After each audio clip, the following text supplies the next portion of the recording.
Hello everyone and welcome to today's session, Meet the Expert Thailand. My name is Faisal Han Jaafar and I'm the moderator for today's session. Thank you so much for joining us. I'm here together with my colleague, Mr. Jira, or we call it as Kun Jira over here. And in this session, we'll explore business opportunities in Thailand.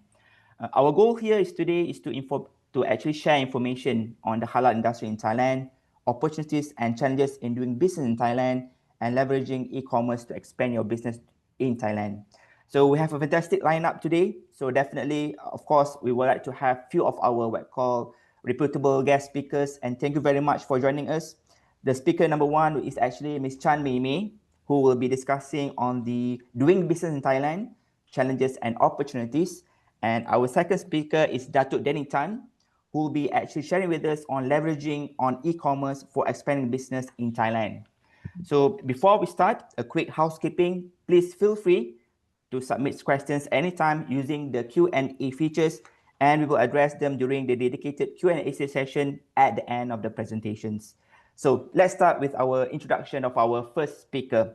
So Ms. Mei Mei has a diverse experience in legal, sustainability, human capital, and corporate communication. She has over 30 years experience in the legal industry, specializing in corporate advisory, capital markets, restructuring, banking, property, and litigation. Ms. Mei Mei also advises on sustainability and governance matters. In human capital, she brings a wealth of knowledge and HR operations, HR transformation, talent retention, and management. She also has working experience in corporate communication, which includes advising on investor relations, communication strategy, building media relations, crisis communication, and drafting reports and press releases. She was also a partner with Zaid Ibrahim & Co. in the capital markets and banking department and had been with the firm for 11 years. Ms. Mei Mei has experience advising clients in Thailand on corporate matters. So without further ado, I would like to invite Ms. Jira. But before that, let me give an overview about the Thailand trade figures for everyone intention. So basically, in terms of Malaysia's overall trade performance, the first half of the year, Malaysia has been doing very well in terms of recording a trade, export and imports, registering a very good numbers. For the trade, increased by 4.8% to USD 334.64 billion compared to the same corresponding period in 2024.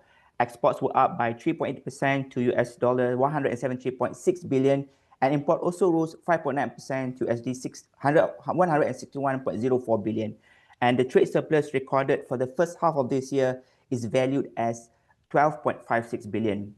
And in terms of the Malaysia's overall performance in ASEAN market, we could see that the Malaysia's trade performance with ASEAN still remains a very significant component of Malaysia's trade, contributing 30.6% of Malaysia's total trade in the first half of 2025. Total trade recorded at USD 85.33 billion as compared to 80.47 billion in January to June 2024. Our exports to ASEAN decreased by 0.6%, a slight decrease to USD 49.92 billion. This slight decrease was supported by robust growth in exports to Singapore and Thailand, which recorded an increase of 12.8% and 14.8% respectively. So definitely you can see in terms of Thailand, exports and imports is quite what called prominent to Malaysian market.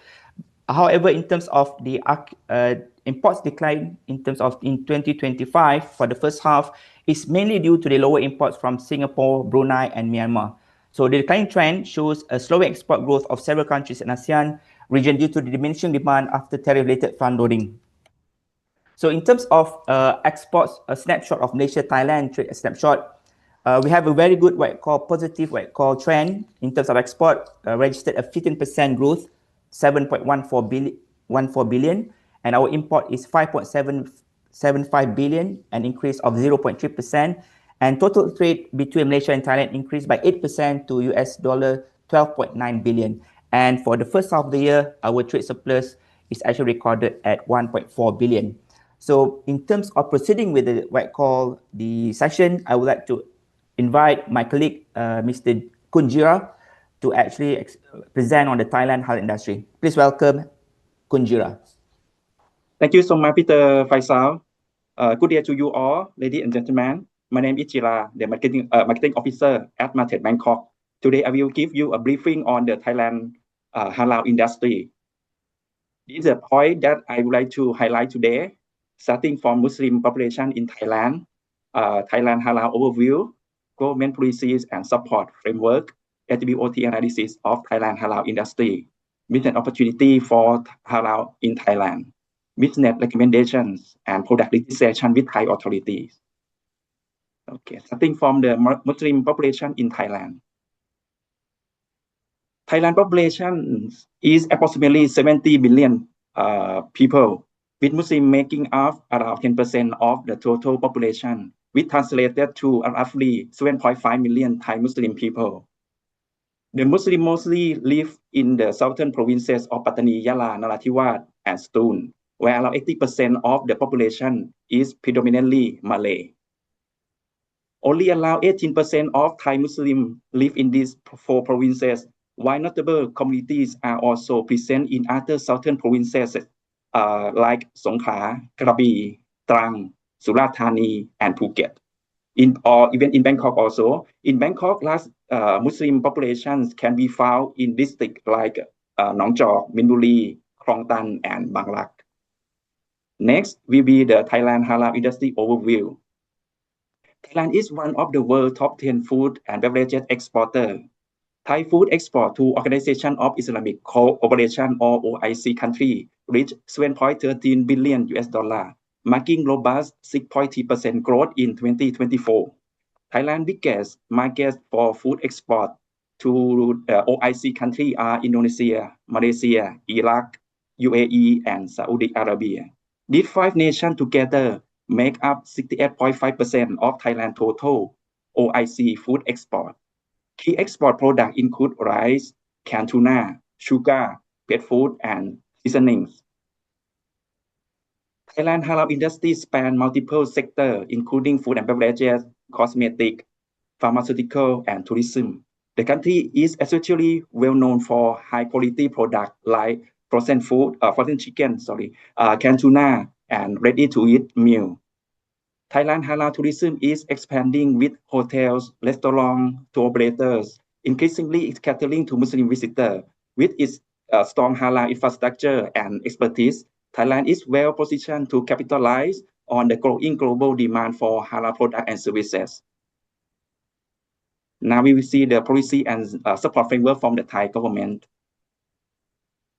The government of Thailand established National Halal Industry Committee or NHIC in 2024, with the Thai Prime Minister serve as its chairperson. NHIC has outlined a 4-year plan from 2024 to 2027 to develop and accelerate Thailand Halal industry, aiming to boost industry GDP by 1.2% and generate 55 billion Thai baht or approximately $1.7 billion. NHIC target in 5 group of halal products and services. There are halal food, halal fashion, including textile, pearls, and leather goods, halal pharmaceuticals, herbal, and cosmetic, cocoa and cocoa-related products. And the last one is the halal services and tourism. A cornerstone of Thailand Halal strategy is the introduction of the Halal Economic Corridors, or HEC, in the southern border provinces of Yala, Pattani, Narathiwat, and Ston, along with 4 districts of Songkhla. They are Natui, Sabayoi, Jana, and Tepa. HEC aims to boost the production and export halal meat, including beef, chicken, and goat, to Muslim majority countries. In addition to meat export, the corridor also seeks to promote halal-friendly tourism and wellness by encouraging local hospital, hotel, and spa to adopt halal-certified practices to serve Muslim travelers from around the world. Now is the recent collaboration between Malaysia and Thailand. In December 2024, during the Thai Prime Minister visit to Malaysia, the 2 governments announced a landmark agreement to strengthen economic and trade ties, covering key sectors such as halal economy, tourism, digital economy, energy, and infrastructure. The partnership reflects a forward-looking vision for regional collaboration. Malaysia and Thailand signed a comprehensive economic partnership featuring halal economy cooperation to joint export promotion, share research and development, certificate alignment, SME support, and public-private cooperation in halal value chains. The two countries have set an ambitious goal of reaching 30 billion US dollar or around 134 billion ringgit in bilateral trade by 2027. The two prime ministers also encourage authorities to expedite the possible cooperation to link the special border economic zone between Malaysia and Thailand to enhance halal industry development, particularly in the area of Bukit Kayu Hitam in Kedah, Shopping Valley Industrial Area in Perlis, Mars Halal Park in Kelantan, and the Thailand Southern Industrial Estate in Songkhla and Narathiwat Special Economic Zones. This zone aims to boost cross-border trade and production of halal goods. Now I will talk on the halal-related organization in Thailand. The first one is the Central Islamic Council of Thailand, or CICOT. CICOT is the National Islamic Affairs Administrative Center.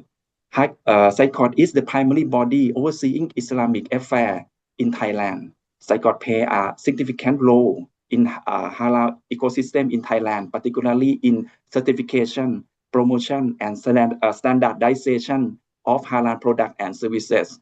CICOT through its halal affairs department certify food, beverages, cosmetic, pharmaceutical, and other products in compliance with Islamic law. It manages the use of Thailand official halal logo and work closely with domestic and international organizations to ensure credibility and recognition of Thai halal products worldwide. The second one is the Halal Science Center of Chulalongkorn University, or HSC. HSC play a crucial role in strengthening Thailand halal industry by combining modern science and technology with Islamic principles to ensure the credibility and safety of halal products. The key role of the HSC, starting from the halal forensic science, to use advanced laboratory testing to detect non-halal or harmful substances like toxin, DNA, alcohol, and contaminants. R&D and innovation to develop halal-friendly ingredients, product methods, and testing kits. Training and capacity building to provide knowledge sharing, training programs, and workshops for producers, auditors, and regulators. Digital traceability system to introduce IT-based solutions such as the Halal GMP or Halal HACCP and Halal Assurance Liability Quality System or HALQ in order to strengthen traceability in supply chains. Now is the SWOT analysis of Thailand halal industry. The strength of Thailand halal industry is Thailand is potential in halal product and service development. Thailand has a plenty of raw material and diversification of agricultural products. Thailand is an important food producer in the world. Thailand is also strong in service sector and tourism. Strong support from the Thai government. Recognized body on halal certification and development. The collaboration with halal certification bodies from other countries such as Germany, France, UK, and of course JAKIM in Malaysia. Thailand also participates in free trade agreements with other countries, including IMTGT with Malaysia and Indonesia. The weakness of the Thailand halal industry. Local entrepreneur lack of accurate understanding on halal requirements. Thailand lack of expertise in halal certification. Thailand also lack of expertise who truly understand on halal science.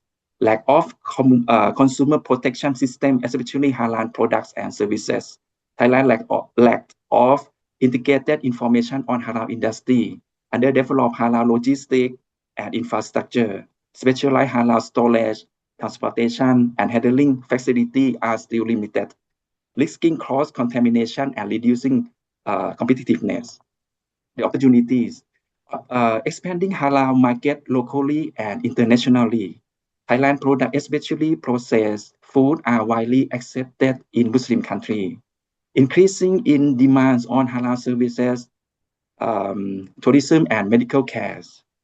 Participating in bilateral trade and multilateral trade and free trade agreements, and get strong support from the Thai government. the teeth. The teeth come from the non-tariff trade barrier, non-tariff barrier, and protectionist policy in some Muslim countries can restrict Thai halal export. High competition on halal market, political and social tension in the southern Thailand, ongoing unrest in the Muslim majority southern provinces could affect production, investor confidence, and perception of halal authenticity. Halal business opportunity in Thailand. There are numbers of opportunity in terms of halal sector in Thailand, starting from food and beverages. It can be ready to eat and convenient food, such as instant noodle, frozen meal, snack, and so on. Food ingredients and additives, such as spices and flavorings.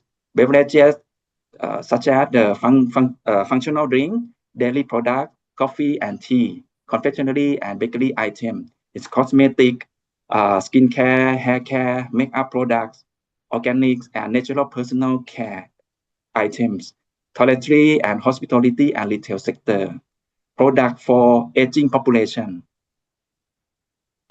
On the pharmaceutical, it means the medicine, supplement, vitamins, herbal remedies, and traditional medicine. Logistic and supply chain services, cold chain halal, logistic solutions, halal compliant warehouse and distribution. The other service like training for halal compliant in manufacturing and hospitality sector, research and development cooperation for halal product innovation. This section is the business recommendation for Malaysian company who want to do business in Thailand. Malaysian company should partner with established Thai distributor with strong retail presence, focus initially on major city and tourism destination like Bangkok, Pattaya, Phuket, and Chiang Mai, or as well as in southern provinces like Songkhla, Yatla, Narathiwat, Pattani, and Ston, where they are familiar with Malaysian products. Participate in key trade fair organized in Thailand. Develop Thai language marketing material and product catalogs. Use target advertisement on Thai social media platform and partner with popular e-commerce platform like Shopee, Lazada, TikTok, RS Mall, and so on to promote your product. Apply for membership in relevant industrial association to expand professional networking opportunities. Prioritize customer care service, after-sales support, and real-time customer engagement that will be benefit for your product and services. The product registration with Thai authority. I will focus only on the registration with the Thai FDA. Importing food product, food supplement, cosmetic, personal care, and pharmaceutical into Thailand require compliance with strict regulation overseen by the Thai Food and Drug Administration or Thai FDA. Import license. Import license must be Thai registered company. That means foreign company or Malaysian company cannot register for the import license with the Thai FDA. Product registration. Generally, product registration can be divided into three categories. First, the low-risk food. It means the product that got from the nature or agricultural product or non-processed product, such as sugar or rice. There is no Thai FDA requirement, but they are still required for import declaration to the Thai custom. Medium risk, or you can call it general food, it must be registered with Thai FDA. The last one is the high-risk food, such as dairy product, meat, and product for infants. Full FDA registration with product formula, label approval, and lab test result required by Thai FDA. The general documentation requirement for product registration. Starting from the business registration certificate of the Thai importer or distributor, manufacturer license from the country of origin, product formula recipe with percent composite of its ingredients, certificate of analysis or COA, manufacturing process flowchart, GMP or HACCP certificate from the manufacturer, label artwork, product sample sometimes required for sample testing, certificate of free sales, the labeling of the product. Thai language label is mandatory before selling your product in Thailand. And label must include ingredients, net content or net weight, manufacturing and expiry date, importer name and address, and of course, Thai FDA license number. Okay, this will be end of my session. Thank you very much. And I would like to pass the floor back to Mr. Faisal. Once again, thank you very much. Thank you, Konjira. I hope the insight given by my colleague Jira will provide what I call an overview to all participants on the opportunities in halal market in Thailand. Most importantly, is actually the government support. They have a 4-year program from 2024 to 2027. And as what Jira mentioned, there's a lot of opportunities, not only in terms of products, because of the halal, what I call demand in terms of producing in the country and leveraging on their good raw materials. But of course, there are also what I call opportunities in terms of halal services like logistic, warehousing, in terms of hospitality, for example, as Thailand is very strong in terms of hospital sector. So it's a very good opportunity for Malaysian companies to actually look into the opportunities in Thailand. And hopefully the information provided will give a simple understanding to all participants in terms of the key consideration, for example, labeling, product registration, and the certification of halal in the we call Thailand. So let's, without further ado, I would like to invite Miss Mei Mei from Zico InSource to actually share her insight on actually doing business in Thailand, especially on her personal journey of developing business for Zico, especially in terms of sharing the opportunities and challenges. Please welcome Miss Mei Mei. Thank you, Encik Faisal. First, I'd like to thank MATRADE for giving us an opportunity to share our knowledge on doing business in Thailand. As Encik Faisal has mentioned, we are like a startup, okay, and it has been a truly long and but satisfying journey, okay, and we would like to share some of our experience to you all.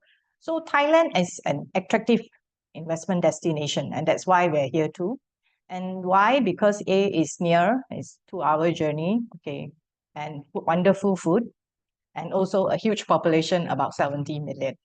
Now, the question we ask ourselves is, how then do you structure your investment into Thailand? I think this is very important because this drives how you're going to do business, your taxes, your finance, and everything. So maybe I'll just give a little snapshot overview about doing business in Thailand, if you allow me to share my slides. Today, our presentation will focus on the legal structures, part of the foreign ownership rules, and some of the incentives that are available to investors. So there are many ways of setting up, and the first and the most common way is actually the private limited company. So this is equivalent to our Sdn Bhd in Malaysia, where your liability is actually limited by your shareholdings. Now this I would suggest, and I think it is the most versatile form of investment. The other one is also the branch office or the representative office. Now, which legal entity you choose depends exactly on what your investment activities are. So for a branch office, assuming you're a Malaysian entity, it will be exactly the same legal entity as in Malaysia. And you can trade, but you still need to get certain approvals from the Thailand government. But this will actually mean exposing your Malaysian entity to also liabilities in Thailand. The other one is representative office. Now, a lot of people may not want to trade or have revenue generating income from Thailand, but it is set up, for example, as a QA QC office. You have a client or supplier there, you would like to go there and check, or you just like to use it as a source of information to gather information. Then you can consider using this. Again, the entity is the same as the Malaysian entity, and you will need to do certain registration with the DBD, okay, Department of Business Development. Now let me quickly go through the most common method. Now, for a private limited company, the shareholders are the promoters are generally two. Okay, promoters are normally the first person who register themselves as the shareholder. They're individuals. Shareholders subsequently can be companies. The question that we always get asked is, can there only be one director and I want to be the foreign director? The answer is yes, you can. However, for practical reasons, if there's only one director, that director will obviously have to be in Thailand to sign a lot of stuff. Number two, there are certain applications in Thailand that requires the foreign director to have a work permit. Now, this will only work if the foreign director is actually sitting in Thailand and has a work permit. If not, for practical reasons, having a Thai director actually makes more sense. Now, what is the paid up? Okay, there is actually a very no much minimum because I think the shares are about 100. Oh, sorry. Yeah, 10 baht. But what you most like to know is you only, for example, if your capital is 10,000 baht, you only need to pay up 25%. That's 2,500 baht. So that is the paid up. Classes of shares. Now, classes of shares are similar. You have the ordinary shares and you have the preference shares. But the interesting thing to note in Thailand, which differs from Malaysia, is they are counted together for voting. So if you can have a 51% of pref shares and a 49% of ordinary or vice versa. The other question that people always ask is, I don't have an office, can I register my company? The answer is no, you need to have a registered office address. So you have to somehow tie up. There are a lot of co-working spaces that you can actually hire and set up. The other one that you need is the name of the auditor. Now, a lot of people come in and they don't want to choose their auditor yet because they say, I just want to set up my company. So unfortunately, it is a requirement and you have to find an auditor that you can work with. This is just a snapshot about the overview of the tax environment or landscape. So corporate income tax is 20%. Then there are other taxes that you should note. One is, of course, the value add, VAT. Specific business tax is another, but that applies into certain industries like insurance, banking. They have certain tax regime. Withholding tax is something that you would like to pay attention to because that actually taxes on your interest and your dividends. So if you were funding your investments from Malaysia and you would like to charge your interest, which you have to under Malaysian law, this is for tax reasons, then you might note that you will also be taxed. But of course, then you have to check about the double tax treaties. Now, compliance obligations are similar. Obviously, everyone will need the annual financial statements. And you actually have to file this every year, okay, with the Department of Business Development. You should also hold an annual general meeting, okay, once a year to approve your financial statements. And you must submit your most recent shareholder list within 14 days from the AGM. Then obviously you need to find your accounts, a company, a bookkeeping company to help you do up your accounts because Thai accounting standards may differ slightly. And apart from that, one thing that people always don't pay attention to is this monthly tax filings that you need to do, which is actually like your VAT, okay, your withholding, or your social security. Now, this is something which is compliance, and because it's not something that you may be used to in whichever country you operate in, so you have to take note. Now, that is the structure. So the next question is, how then can you carry out your business activity? In Thailand, there's an act called the Foreign Business Act. Now, you see 3 columns here. So basically, there's list 1, list 2, list 3. So list 1 are activities that are strictly prohibited and you cannot do it unless you are Thai. So like media, farming, and stuff like that. List 2 restricted, but you need cabinet approval. Okay, anything to do with culture, okay, safety. And then you also have list 3. Now, list 3 permitted doesn't mean you can just do it. Now, if you are a foreign company, you're incorporated in Thailand, but you have more than 51% foreign shareholding, then you're considered a foreign company. Then you can do all these things, but you need to apply for what we call a foreign business license. So this is the criteria. A foreign business license application is made to the Department of Business Development. Typically, it takes 4 to 6 months. You actually have to outline exactly how you want to invest, what exactly you're going to do, how you're going to contribute to the economy of Thailand, what kind of benefits you're going to bring to the nationals of Thailand. Is there training? Is there transfer of technology? Okay. And also there's a minimum capital requirement, which is 3 million per business activity. There is also ongoing reporting obligations after obtaining this foreign business license, which every year annually you have to file a report. Now, this is something that people fail to remember because after getting the license, they're very happy, but actually there's an annual obligation that you have to note. Now, in addition to this foreign business license, then it depends again on the activity that you like to carry out, and it could require other licenses.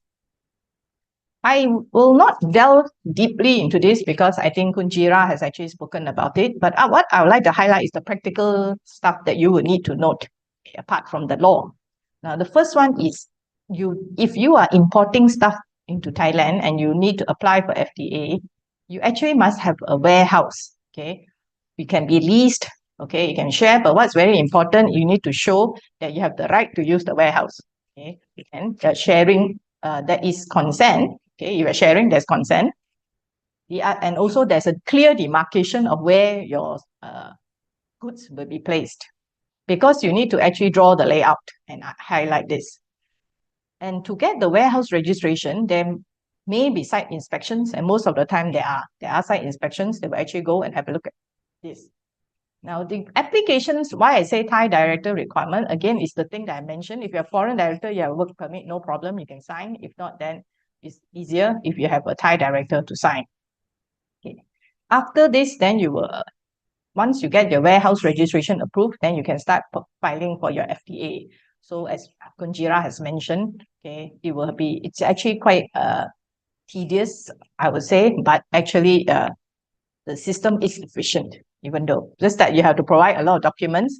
And I think people have to note that what are the requirements in your own country. Okay, the certifications that you obtain may not apply in Thailand because standards may differ. So you may have to relook at what you're doing and see whether you can comply, because Thailand, I would say the standards are all international level anyway, just like HACCP as highlighted earlier. The other thing to note is this application is the GMO content. So I think you have to pay attention, because if there's GMO, you actually have to deep dive into the variants and stuff like this, which may be something that we are not too particular about. So sometimes we actually have to take note of this. Halal certification, as pointed out by Kunjira, I think Kunjira has given a very in-depth thing. The only questions that I always get is, I have a JAKIM certificate, so does that mean now I can go and sell it in Thailand? The answer is no, you still have to go through this process again. Okay, it's not an automatic thing. You still have to go through the process. You still have to apply to CICOT. However, it can be used as a supporting document. So because it is one of the bodies that are working together with CICOT. So let me. The question that people all like to know is investment incentives. Okay, I go in and do I have some free tax incentive or tax holidays? So there are actually various types of investments, and I will just quickly go through. So we have in Thailand what we call the Board of Investment to promote certain sectors. They actually provide certain incentives. So some of these like electronics, okay, agriculture, products, innovation, automotive. So there are two types of incentives. One is the tax incentives. The other is the non-tax incentives. For example, permission to own land. So for example, you want to do manufacturing, and in Thailand, if you're not Thai, you cannot actually own land, right? So if foreigners cannot own land in Thailand, unless you own a condo. So sometimes with this BOI, okay, you're given permission, the foreign company can actually own the land for business use.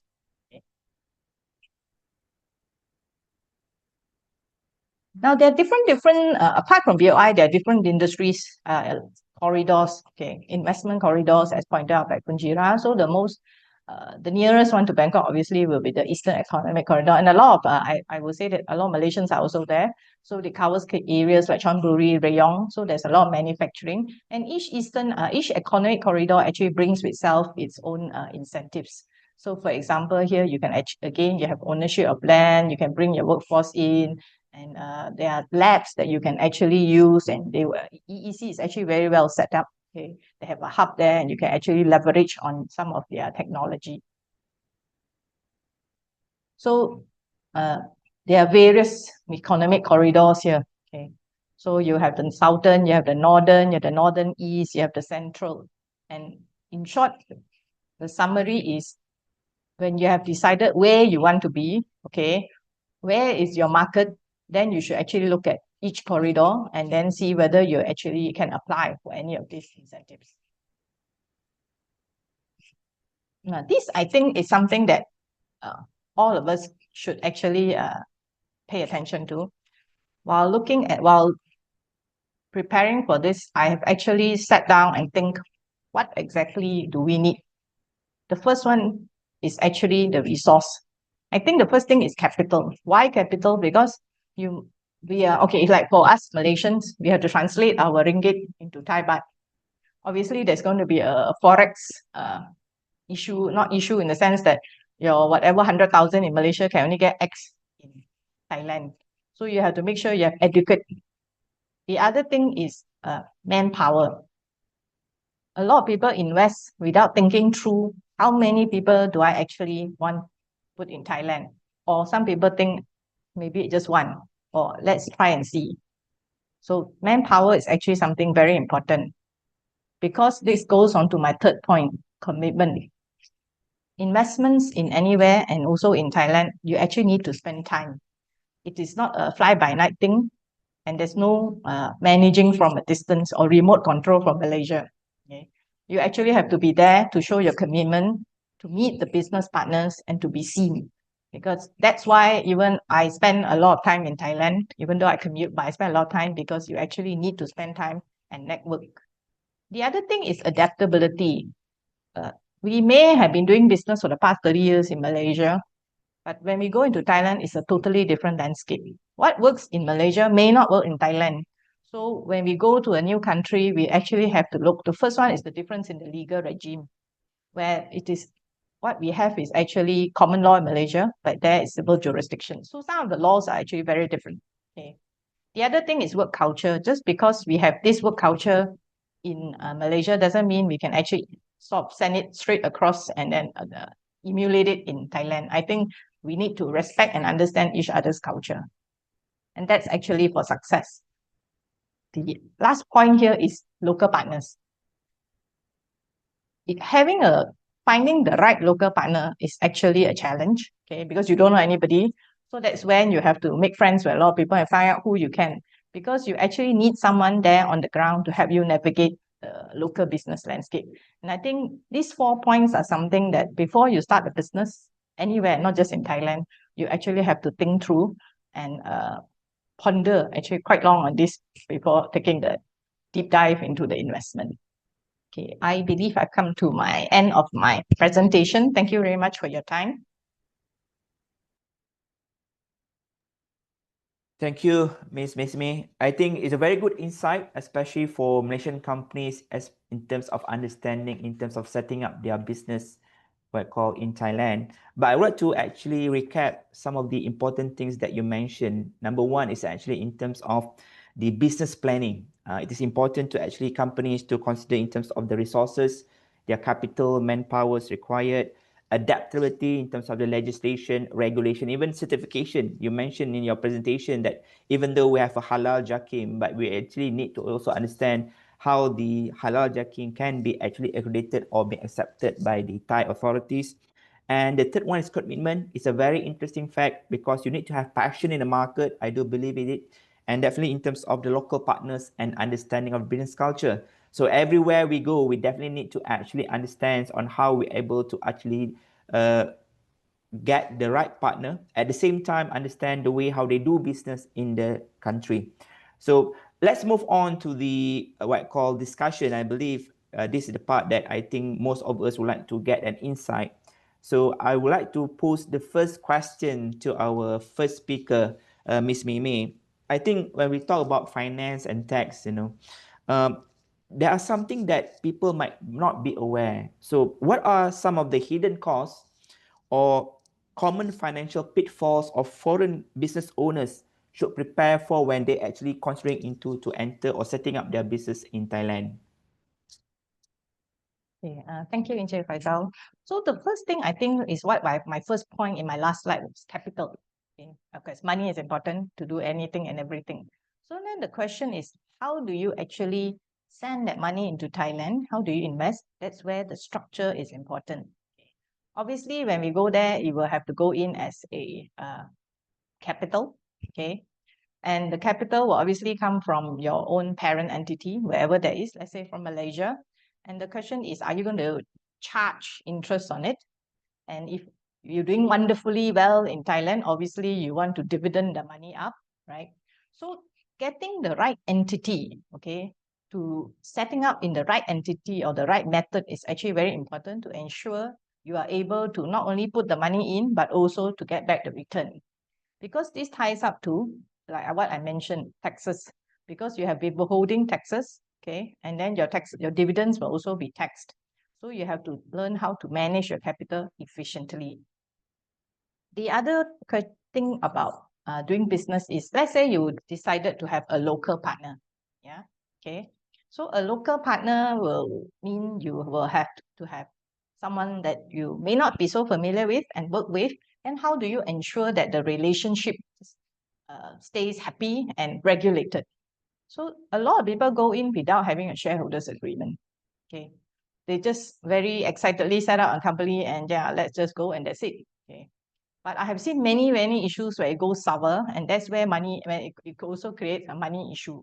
Because when there's money, that's when there's problem, because people will start fighting. So without a shareholders agreement, yeah, in place to actually highlight how exactly to deal with all this, yes, it's actually a pitfall. So don't save money on not hiring a lawyer to do that shareholders agreement, because well, this is what InSource does in Thailand all the time. We advise our clients how to structure, this is also for the benefit of both shareholders. Yeah, so you at least have a way to resolve any argument. The other thing is actually severance, okay, severance pay. So a lot of Malaysians are not aware that in Thai labor law, there's a lot of severance pay. So let's say you're not happy with that person and you just decided to say, please go, okay. You cannot just sack anyone like that, okay. Neither in Malaysia too, you still have to give some performance improvement and so on and so. But there are certain areas that's actually quite specific when you can actually tell someone to go under the Thai law. If not, you have to pay severance. So I would suggest that you also seek legal advice on exactly what are the labor laws relevant, so that because it can cost you a lot of money further down the road if you don't do that. The other thing that people like to stinge on is tax advice. So my advice is don't stinge on the tax advice at the beginning. Because you need to be able to, as I mentioned, calculate what goes in, how it goes out, how do you sort of manage even your revenue within Thailand. So these are some of the financial things that I think we should look at. Yeah. Okay, this is actually an extension of what we have discussed, Ms. Mimi. I believe this, in terms of what you presented, is more on setting up a business in Thailand. Let's say in a scenario, in terms of the Zico in-source, expertise and services, how do you actually assist, for example, a Malaysian companies doing trading, means they are selling products to Thailand, or they are buying or sourcing raw materials from Thailand, in terms of getting advice on the sales contract and terms of payment? Any advice on your point of view? Thank you. So yeah, so InSource is actually does what we call a cradle to grave service. So if anyone who wants to set up, okay, let's say you want to go in and start a business, or you want to import things into Thailand and sell, the first thing we ask is, how do you want to go in the entity? Okay, so that's when we actually sit down and look at and help you structure your shareholdings, how it should be, whether you want to be obviously it's much easier to be a Thailand incorporated company, as I think Kun Jira has highlighted, certain license like import, you need to be a Thai incorporated company. Then if you say you just want to sell things into it, but then you see they may want certain licenses, like you might want to do web online sales, e-commerce. E-commerce again is required to be a Thailand incorporated company. So then after setting up, we also do look at your contracts. So like I said, not everything in Malaysia may work in Thailand. So you actually have to re-look at the Thailand sale of goods laws. Okay, so we help people structure their sales. Logistics, warehousing, leasing, okay. Even renting an apartment for your MD in Thailand, you may have to look at it carefully, okay. And also goes on to customers. When you sell to your customers, how do you actually structure those contracts, okay? And also PDPA. Now, Thailand's PDPA is actually equivalent to GDPR. It's very strict, okay? And a lot of people don't pay much attention to it, but their PDPC or their commission is actually very active, and people do make complaints. So you have to make sure you're structured. There's also anti-competition law that you have to look at when you enter the market. That's a good insight, Ms. Meme, especially in terms of the PDPA, Personal Data Protection Act in Thailand, and how they practice it, and in terms of the some of the competition policy in Thailand. But let's now look into what I call market and strategy. So in your experience, as you observe in the market and you've been serving some of your clients and so on. So in your point of view, what are the strategies that have been proven successful for building a strong local network and establishing business relationship in Thailand? Because some of these companies in Malaysia, they might be having a first time experience going to Thailand. Thank you for the question, Encik Faisal. So maybe I will use my company as an example to show you, because in a way it's like a startup journey, right? So, and where we are now. So when we first started, you see, we're selling, nobody knows you, okay? So it's I, Chan Mei Mei, with my Thai lawyers and also our Thai partners. And then we're like, okay, how do we do this? InSource Thailand is a new brand. It's a very new brand in Thailand then. So the first thing I did was, obviously, I called on MATRADE because we wanted to know how can the government of Malaysia help us also? What are the programs you may have, some of your networking, or whether there are any, like you mentioned, trade fairs where we can actually attend and showcase our services. So I always tell all my clients now who are from Malaysia, please go and see MATRADE, okay? Because you are very helpful and you all have a lot of the most updated regulations or incentives or whatever. The other thing that we did actually was to join a chamber of commerce. So obviously we joined the Malaysian Thai Chamber of Commerce. Why? Because it doesn't just consist of Malaysians, it consists of many other Thai companies. And that's where you make friends and you network. Because you alone won't be able to sell your services, and you need to what we call leverage on others. So they may not, I always tell people, don't use my service, now mind, just remember me and what we do. Then people will recommend their friends, and so is here. So joining a chamber of commerce actually makes a difference because you are then introduced into the market. The other thing is how build brand awareness. If no one knows your brand, it's actually very difficult. So how do you build brand awareness? So you attend every networking activity which you think is relevant to you, start giving up your name card, set up stores, attend trade fairs. It is a lot of hard work, a lot of time, a lot of patience. It actually pays off. But the other thing I noticed that actually works for us is actually collaboration. So we actually, it is like a business environment where you actually collaborate with people who provide other services, but those services actually sort of sync with yours. So for example, HR services, it could be finance, it could be accounting, it could be tax. So they would also have clients that may need legal.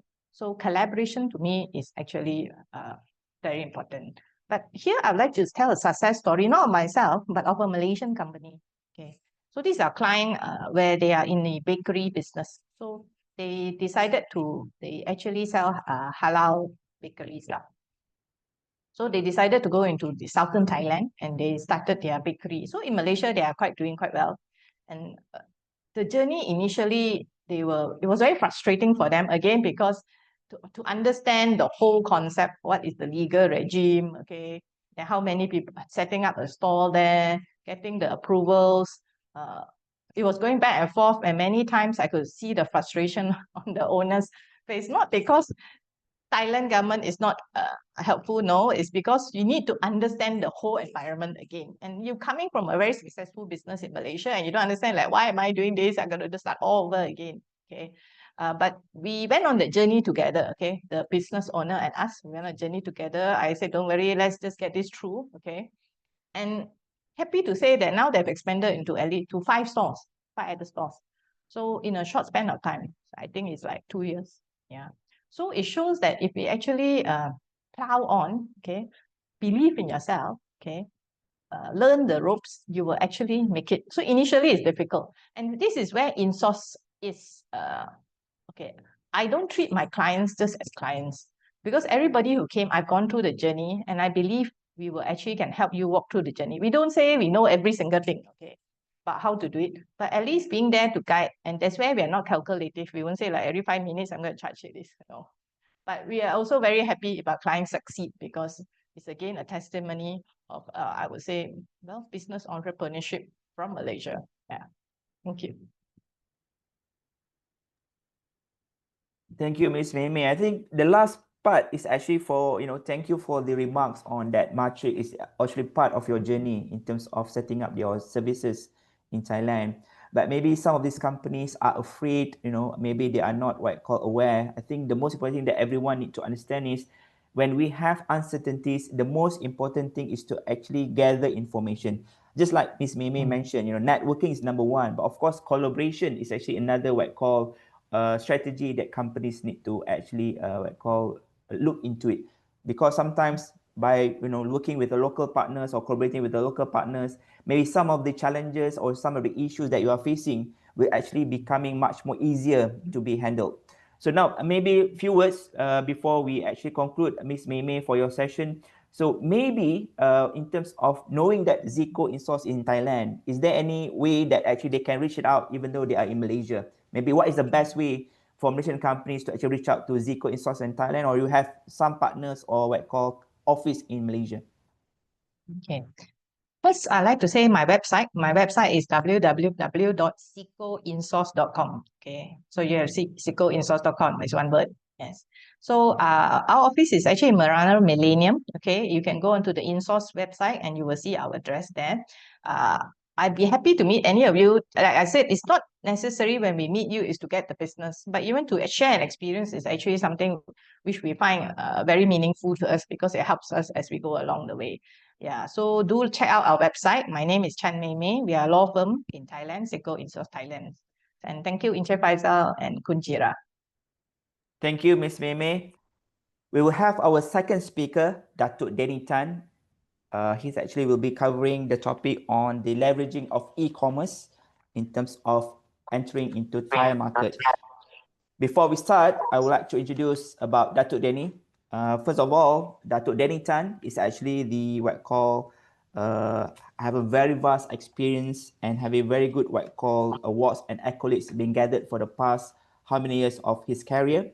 So he's actually was a managing director for Dazenpack Sdn Bhd, and of course also a managing director for Panda Food Management Group Sdn Bhd, and few companies related to IT, for example, Desolip Solutions, HYT Cross Border Sdn Bhd, and Hua Yutong Guangzhou Network Company Limited China. So not only about companies, he also, as I mentioned, gathered a lot of accolades or awards.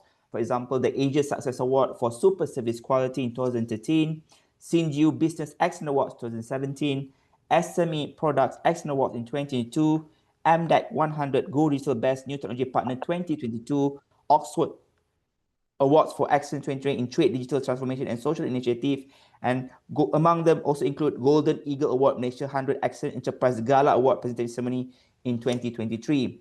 So he also very active in terms of his involvement and association, among them as the president of the Malaysia Cross Border E-Commerce Association, MCBA, president of Malaysia China Cross Border Trade Association, MCCTA, the National Council International Business and Export Division, SME Association of Malaysia, and the Division Trade and Promotion Policy and IR 4.0 and Technology Committee member, Malaysia China Business Council.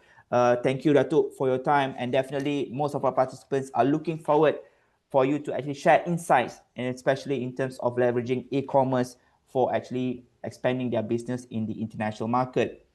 So before we start the session, before I ask questions, maybe it's very good for us to actually understand a little bit about HYT cross-border, and let's hear from you, Datuk, what is actually about, maybe a little bit background and brief in terms of your current business and your involvement with MATRADE, with HYT cross-border. Please, Datuk. So hi everybody, I'm Danny here. Thank you very much, TC Faisal from Bangkok. And hi, thank you so much for MATRADE teams of members giving me this opportunity to introduce a little bit about HYT. HYT established since 2018, and our first station to export our Malaysia product to cross-border to the country of China. So we listed all our snack food products, especially in the Tmall platform. That is our beginning. First food step in China, followed by the multi-channel such like JD.com, Douyin, all this. Right now, we have almost about 500 SKUs product in China. Thailand cross-borders platform is established since 2020. So it's after the China market is set up. So we have very good feedback from Thailand market, sorry. So we are looking forward to work further with MATRADE of Bangkok. Thank you. Okay, that's great, Dato'. Means HYT has been established since 2020 in Thailand, the market in Thailand. So basically, of course, also HYT has been collaborating with MATRADE in the previous campaign in the e-commerce platform to promote Malaysian product, especially snacks, confectionaries, in terms of the Thailand market, reaching out to the young what I call segment of the market in Thailand. So what are the most significant shifts that you observe in Thai consumer purchasing habits and motivation in the last 1 to 2 years? And how do they influence the e-commerce now in Thailand? Based on our past experience established set up in China, we believe the e-commerce buying in through online. So especially for the youth, young people, they are the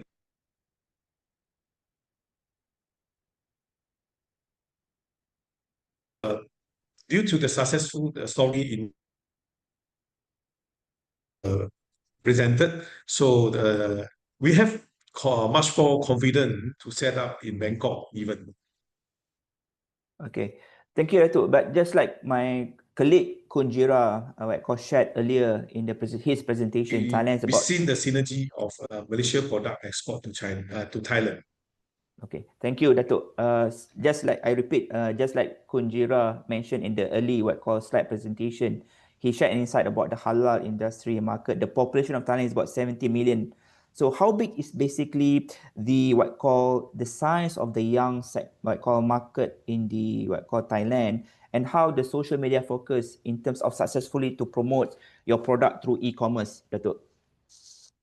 You see, the study from China, 18 years old up to 45 years old. So I believe this is the group of big buying power people on digital platform purchasing. So similarly, I think Bangkok or Thailand, even Southeast Asian market, towards to this direction. The snack food, it will be the closer and lower barrier to get in touch with them. And they love it, purchase it through e-commerce, sitting in at home and do their fingers purchase, goods sent on the following days. This is a new trend. Well, Dato' is a very good insight in terms of the products and of course in terms of the niche market of targeting the young market segment in Thailand between the age of 18 to 45. But I do believe some of the Malaysian products are also have a lot of opportunity in Thailand beside than the confectionery or snacks. So maybe Dato', you can share with us what are the key opportunities and challenges for Malaysian businesses looking to expand into the international e-commerce market and vice versa, because I do believe the e-commerce platform is not only confined to Malaysia, Thailand, or China, but definitely the e-commerce can actually be a good platform for everyone in Malaysian, especially for Malaysian companies to expand their business worldwide. Please, Dato'.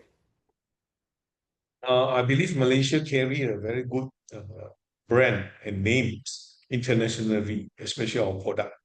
So of course, the selling channel through e-commerce is only one of the selling way to appeal to the consumer.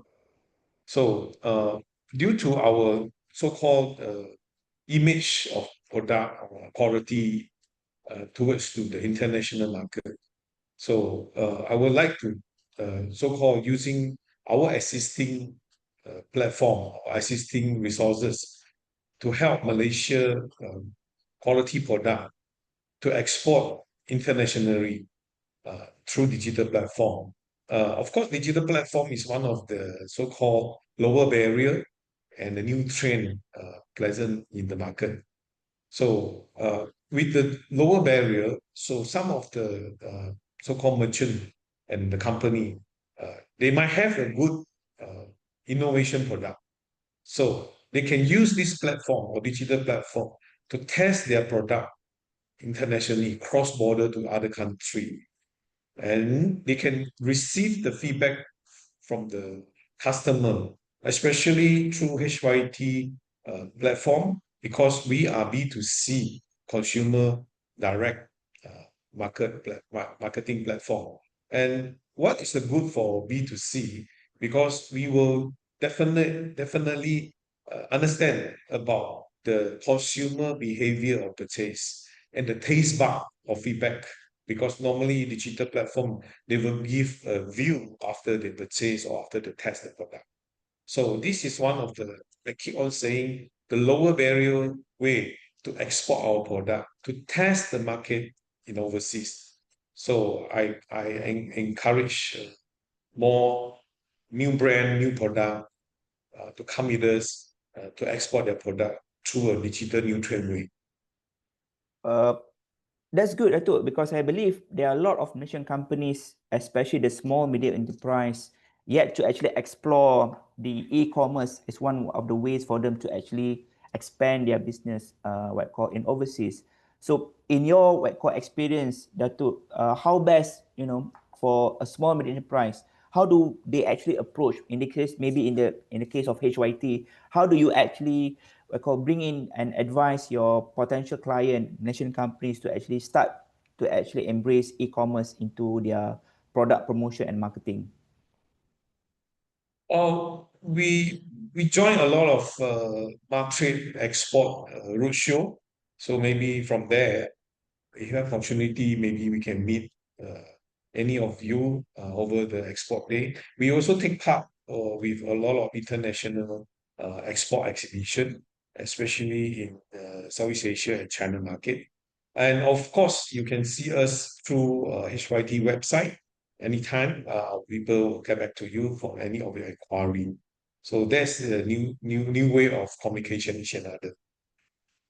Okay, so one thing that I think, if you can share that too, one of the advantage of what called e-commerce is not just like it's actually going to open up the whole different market worldwide for the Malaysian companies, but of course HYT have certain what call experience in terms of how actually you build what call consumer trust and also assist Malaysian companies into personalized marketing. Maybe Datuk Denny, you can actually share on how HYT participation in upcoming MIHAS in Shanghai, and how best the Malaysian companies need to work with HYT now in terms of not only for China market for the MIHAS in what call in Shanghai, but definitely of course some of the programs that you also in collaboration with MATRADE in terms of promoting what call Malaysian product through the e-commerce in Thailand.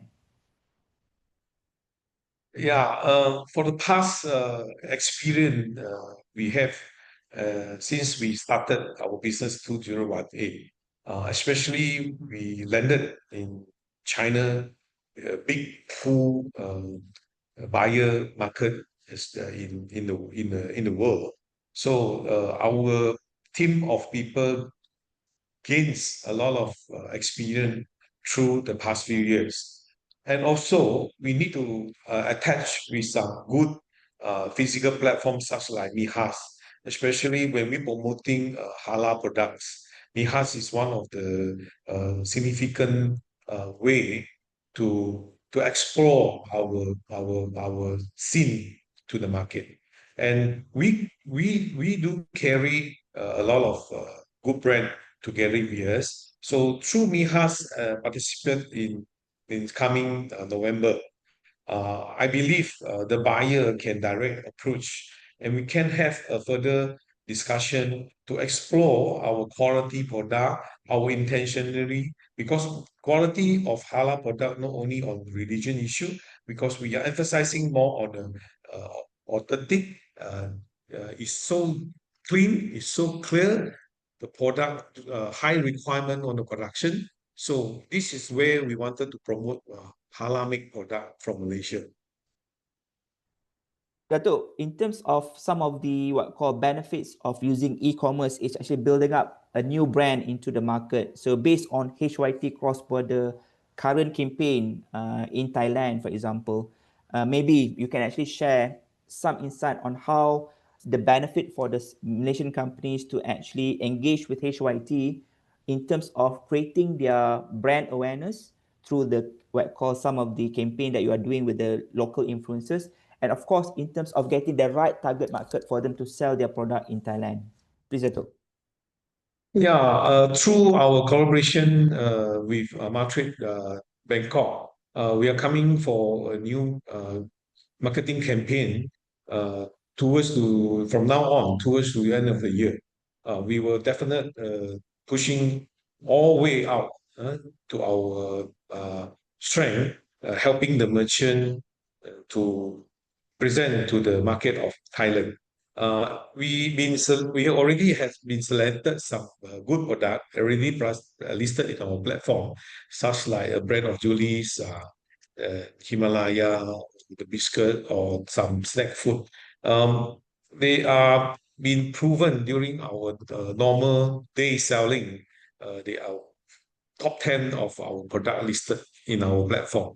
Plus the initiative working together campaign with MATRADE Bangkok, we already discussed and planned to engage some of the famous KOL, especially from the Thailand market.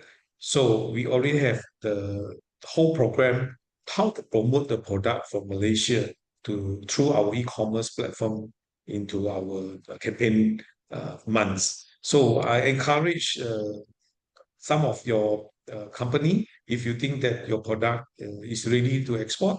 If you are not ready to export, don't worry. We are here because we already gained a lot of experience through the past few years. We know how to help you on how to bring your product, to advise you on some packaging, some ingredients, not to be stepping into the wrong step for exporting your product. We also have very close working partners of our logistic, and for sure we will have very good advice from the TC of Bangkok, Encik Faizal. So don't worry, just contact us anytime. We can help you. Right. Thank you. Thank you, Datuk, for the insight. And of course, definitely before we actually conclude the session, Datuk, maybe as an experienced businessman and having actually doing your business through e-commerce and doing quite well for the past how many years in Thailand, in 5 years, since 2020. So maybe some motivation for our Malaysian companies, especially those are looking at promoting halal product into Thailand. So maybe some of the things that maybe you can actually entice our Malaysian companies to actually explore e-commerce, Datuk. You see, we already keep on explore our Malaysia halal product. It's not only food, it's hygienic, it's high requirement of production process. So for those merchants, please dare to think, to create your product. Do not worry, you must be daring to do some innovation, because we have a lot of good ingredient product in every way of Malaysia. So design your packaging, think of some new ideas from the raw material that we carry in Malaysia, resources in Malaysia. So through our platform, we help you together to export our authentic product from Malaysia to the global market, especially in Bangkok. Right. And following, I will present some video to let you have a preview to understand a little bit what HYD been helping and presented our market. Through this video, you will gain your confidence to work with us. Thank you so much.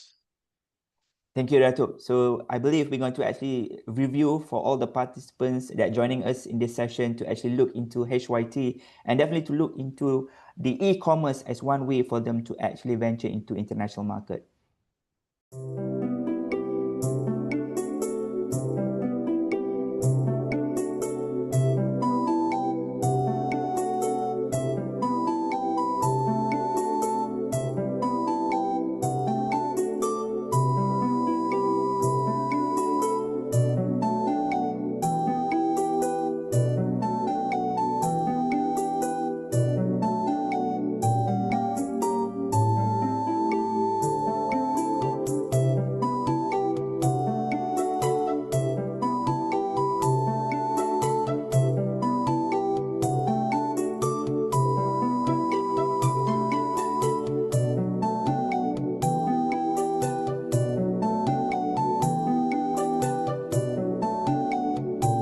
3、2、1，来喽！马来西亚一打最大马蜜糖，赤壁水果软糖，咸柠檬薄荷糖，宝和青柠蜜瓣糖果，空气天然高原茶，猫山王榴莲的蜂蜜味，非常推荐给大家。特别补充口味的水果糖，还有浓缩榛果汁，口感非常的柔软，不会粘牙，甜里带酸的那种感觉，口味特别独特。外面上面有什么喜马拉雅的粉红盐，它是盐中的精品，称之盐中之王，非常好的一个酱，就清凉感。对的，比如说在开车的时候，你也可以含一个里面，这不容易犯错。这个水源就是来自于马来西亚太平山脉热带雨林保护区，品质很棒。爱吃热量比较多。养出马来西亚土法肉茶，是有鲜香型的奶茶，它糖是有咸有甜有清的香有蜂蜜的软，然后还有薄荷凉在一起的，不管是作为运动糖果，补充能量的糖果，补充一些盐味都是可以的，强烈推荐，你一定会喜欢它。